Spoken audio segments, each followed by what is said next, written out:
ગુજરાતમાં દારૂબંધીનો કાયદો અમલમાં છે, પણ ગુજરાતમાં ગલીએ ગલીએ પીવાનું પાણી ના મળે, પણ દારૂ ઘેર ઘેર હોમ ડિલિવરીથી મળે છે. એની પાછળનું એકમાત્ર કારણ છે કે આ પોલીસ અને સરકારની હપ્તાખોરી. એક બુટલેગર આજે છાતી ઠોકીને એમ કહે છે કે મારો હપ્તો ગાંધીનગર સુધી પહોંચે છે, એટલે મને કોઈ બંધ કરાવવાની કોઈનામાં તાકાત નથી.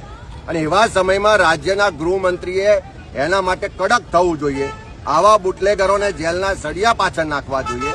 એના બદલે એનું ઉપરાડું લેતા હોય, હપ્તા લેનારી પોલીસનું ઉપરાડું લેતા હોય, એવા બયાનબાજી કરે છે.